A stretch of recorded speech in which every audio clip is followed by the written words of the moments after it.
Hello friend, સ્વાગત છે તમારું મારી ગુજરાતી રસોઈ ટિપ્સ ચેનલમાં। આજે આપણે બનાવીશું ઉનાળાની ગરમીમાં શરીરને ખૂબ જ ઠંડક આપતું યુપીનું ફેમસ ચણાનું શરબત, જેને સત્તુનું શરબત પણ કહેવામાં આવે છે। તો આ શરબત તમે ઘરે ખૂબ ઓછા સમયની અંદર બનાવી શકો છો।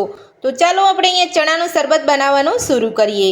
ચણાનું શરબત બનાવવા માટે તમે અહીંયા જોઈ શકો છો, મેં એક વાટકી ચણા લીધા છે। તો આ રીતના જે હળદર મીઠા વગરના ચણા એટલે કે મોરા ચણા આવતા હોય છે, એ જ ચણા આપણે અહીંયા લેવાના છે।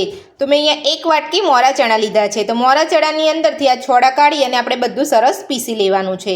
તો મેં પહેલેથી જ અહીંયા ચણાનો પાવડર કરીને રાખેલો છે, હું તમને અહીંયા બતાવી દઉં છું। તો તમે જોઈ શકો છો, આપણે અહીંયા ચણાનો મિક્સર જારની અંદર પાવડર કરીને રાખેલો છે। તો હવે આપણે શરબત બનાવવાનું શરૂ કરીશું। તો આ રીતે ચણાનો પાવડર કરી લીધા પછી મેં શરબત બનાવવા માટે અહીંયા એક ગ્લાસ લીધો છે, તેની અંદર 2 ચમચી આપણે ચણાનો પાવડર ઉમેરીશું।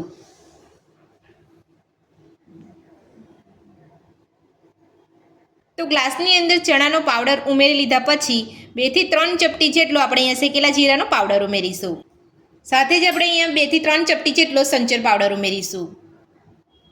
ઝીણા સમારેલા ફુદીનાના પાન ઉમેરીશું। અડધા લીંબુનો રસ ઉમેરીશું। તો લીંબુનો રસ આપણે અહીંયા ઉમેરી લીધો છે। તો હવે આપણે તેની અંદર બરફના ટુકડા ઉમેરીશું। સાથે જ આપણે પાણી ઉમેરીશું।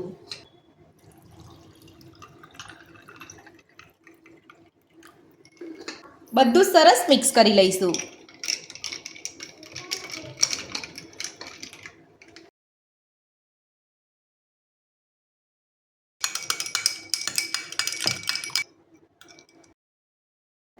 તો પાણી ઉમેરીને આપણે બધું જ સરસ મિક્સ કરી લીધું છે અને ચણાનું શરબત આપણું અહીંયા બનીને તૈયાર છે।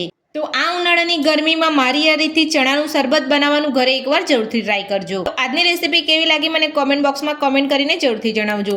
રેસીપી પસંદ આવી તો વિડીયોને લાઇક કરજો, ચેનલને સબસ્ક્રાઇબ કરજો, તમારા મિત્રોને જરૂરથી શેર કરજો। Thank you.